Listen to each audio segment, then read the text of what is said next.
Hello, and welcome back to the channel. I'm really glad you're here today because we're going to talk about something that every one of us faces: fear. Today's topic is how to overcome fear and stop being afraid of failure. If you've ever held yourself back from doing something just because you were scared, this video is for you. Let me ask you a question. Have you ever wanted to try something new, but fear stopped you? Maybe it was speaking in front of a group, applying for a job, starting a business, or learning English. You felt excited about the idea, but then fear whispered, "What if you fail? What if people laugh at you? What if you're not good enough?" And so, you did nothing. Sounds familiar? You see, fear is a part of all of us. It's not something to be ashamed of. In fact, fear is completely normal. It's your brain's way of trying to keep you safe. Long ago, fear protected humans from danger, like wild animals or getting lost in the forest. But today, we face different kinds of fears. We're not afraid of tigers anymore. We're afraid of judgment, embarrassment, rejection, and failure. These are silent fears, invisible fears, but they can feel just as powerful. Now here's something interesting to think about. What if fear isn't always the enemy? What if fear is actually trying to help you grow? Because fear often shows up when something matters to you. You're scared to speak up because deep down you want to be heard. You're afraid to try because you care about the result. So instead of seeing fear as a wall, what if you saw it as a sign? A sign that says, "This is important. This is where you need to go." Let's take a simple example. Imagine you're thinking about joining an English-speaking class.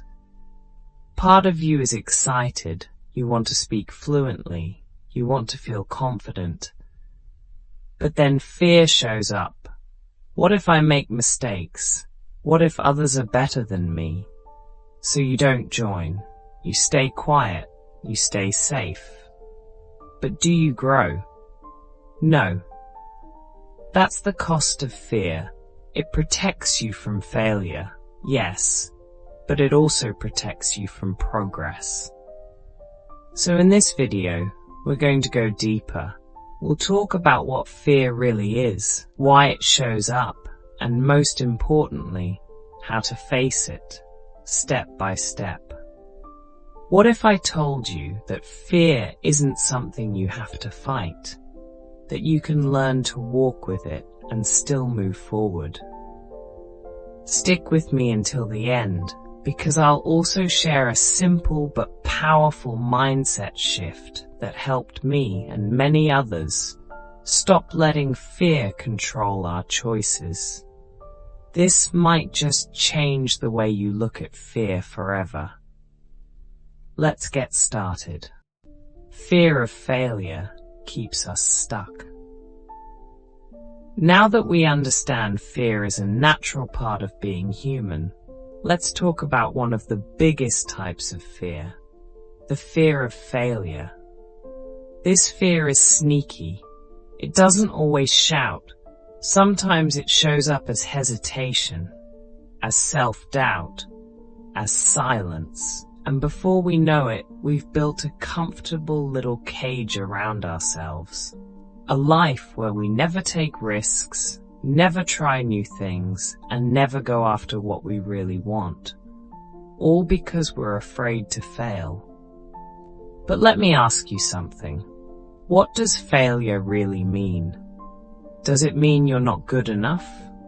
That you're not smart or strong? No. Failure simply means you tried something and it didn't go the way you hoped. That's all. It doesn't mean you're broken. It means you're learning.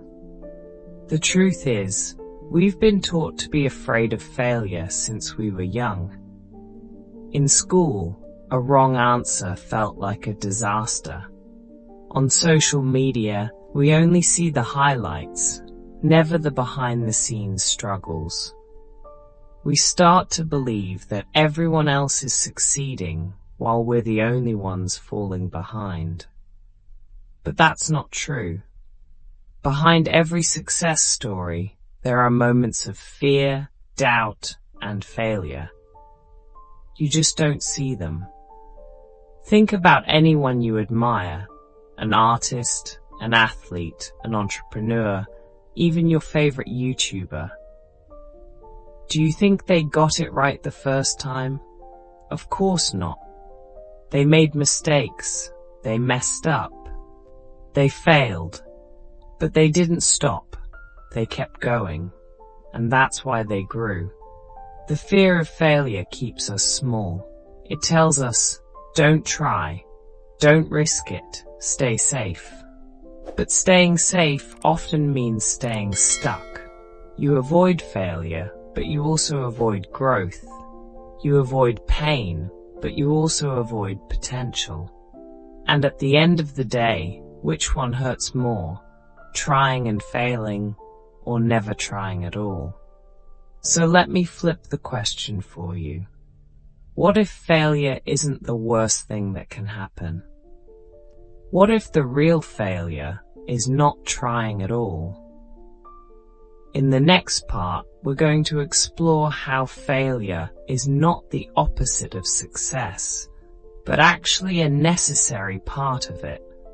And I'll show you how to shift your mindset so you no longer fear failing, you actually start to learn from it. Let's keep going. Failure is part of the process. So, we've talked about how fear of failure keeps us stuck. But now, let's look at something even more powerful. The idea that failure isn't the opposite of success. It's part of it. Yes, read that again. Failure is part of success.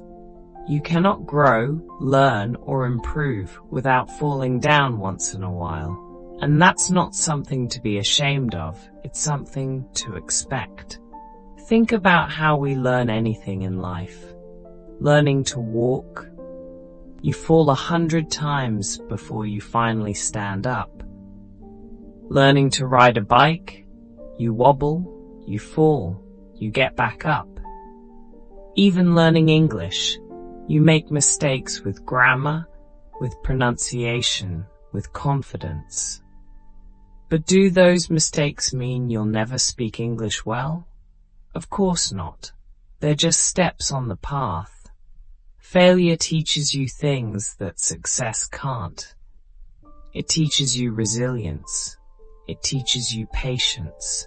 It shows you what doesn't work so you can get closer to what does. But only if you're willing to keep going. The people who succeed in life are not the ones who never fail. They are the ones who don't give up when they do. Let me give you a real example.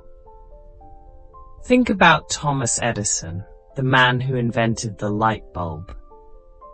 He tried over 1,000 times before it finally worked. When someone asked him how it felt to fail so many times, he said, "I didn't fail. I just found 1,000 ways that didn't work." That's the mindset of someone who understands the value of failure. Now imagine applying that mindset to your own life. Instead of saying, "I failed," you say, "I learned something." Instead of thinking, "This is the end," you say, "This is just one step." How different would your life look if you saw every setback as part of the process? You see, the goal is not to live a life without failure. The goal is to build the courage to fail and keep moving anyway. Because every time you fall and get back up, you're becoming stronger, wiser, more ready for what's next. So next time you fail, don't panic. Don't give up.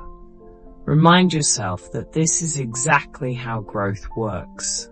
You're not broken, you're building. In the next part, we'll talk about the power of taking action and why doing something, even imperfectly, is often the best way to overcome fear. Ready? Let's keep going. Action shrinks fear. Now that we know failure is part of the journey, here's something just as important. Fear gets smaller when you take action. Yes, action is the medicine for fear, because fear loves silence. It grows in stillness. The longer you wait, the more afraid you feel. But the moment you move, even a little, fear starts to lose its power. Think about a time you were afraid to do something. Maybe it was speaking in front of others, starting a new project, or trying something for the first time. You thought about it for days. Your mind created all kinds of worst-case scenarios. But then, finally you did it. And what happened? Most of the time, it wasn't as bad as you imagined. In fact, it felt good, empowering. That's the power of action. Taking action doesn't mean you have to be fearless. It means you act despite the fear. Even if your voice shakes, even if your hands tremble, even if you're unsure, you still take that small step forward. And when you do, something amazing happens. Your brain learns that you're capable, that the fear didn't break you, that you survived. And slowly, fear begins to fade. Let's take a simple example. You want to improve your English speaking, but you're afraid of making mistakes. So instead of waiting for the perfect time when you feel ready, you just start small. You record yourself for 1 minute. You say one sentence to a friend. You join a short conversation. At first it feels scary, but after a few tries you start to notice, hey, I can do this. That's what action does. It turns fear into confidence. And remember, action doesn't have to be big. In fact, small actions are often the best way to begin. One small decision today, one step, one try. That's enough. Fear loses its grip when you move forward, even if it's just an inch. So don't wait for confidence before you act. Confidence is not what you need to begin. It's what you earn after you begin. The more you act, the braver you become. In the next part, we'll look at how your thoughts shape your fear and how changing your inner voice can change your entire experience with fear. Let's keep going. Change the way you think about fear. Fear doesn't always start with what's outside of us. Often, it begins in our minds, with the things we tell ourselves. Our thoughts are powerful. The stories we repeat inside our heads shape the way we feel, the way we act, and the way we see the world. So if you want to change your relationship with fear, you have to start by changing your inner voice. Let me ask you something. When you feel afraid, what do you usually tell yourself?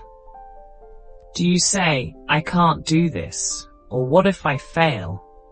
Do you imagine everything going wrong before it even starts?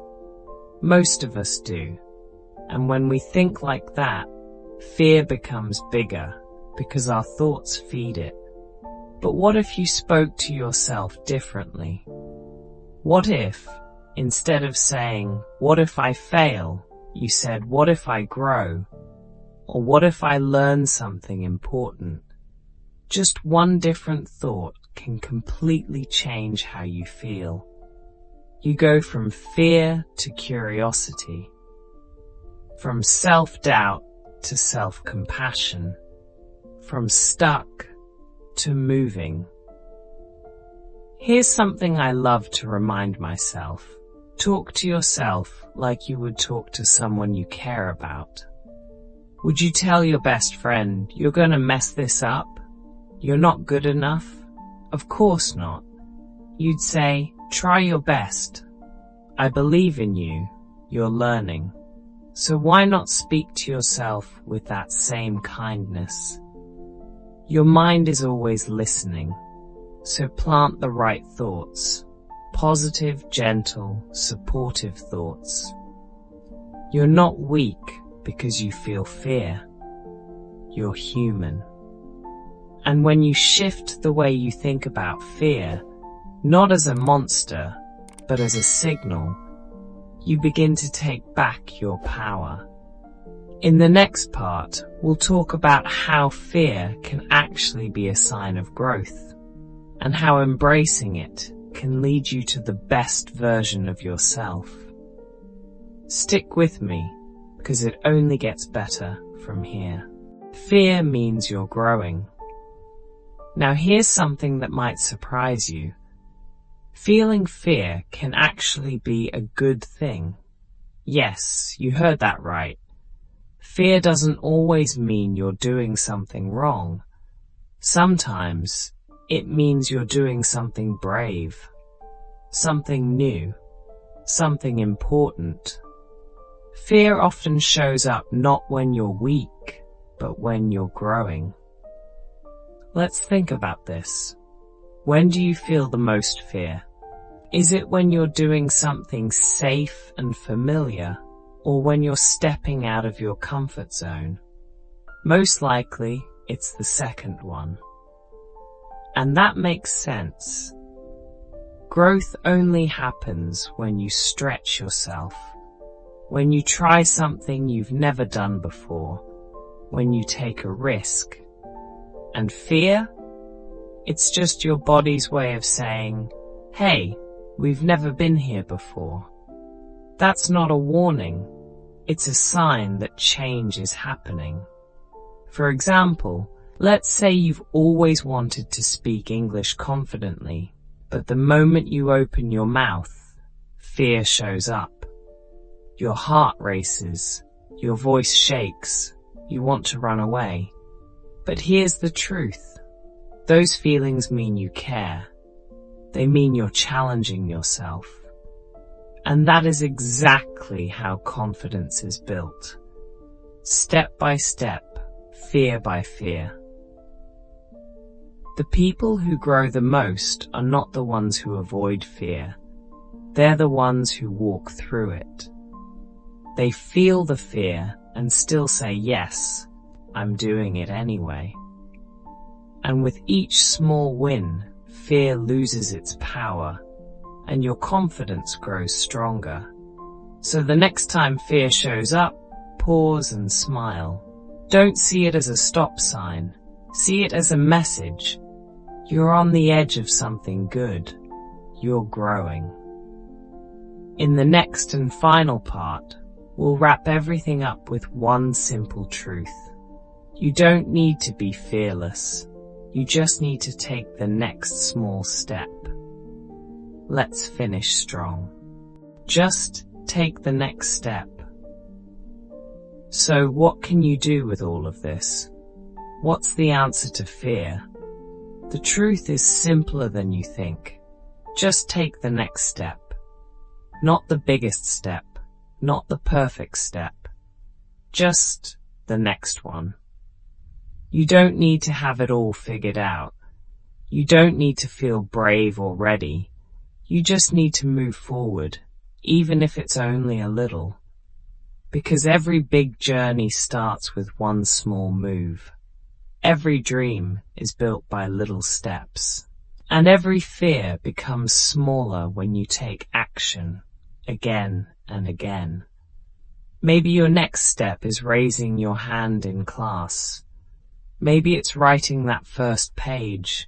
Maybe it's practicing English for just 5 minutes today. Whatever it is, do it.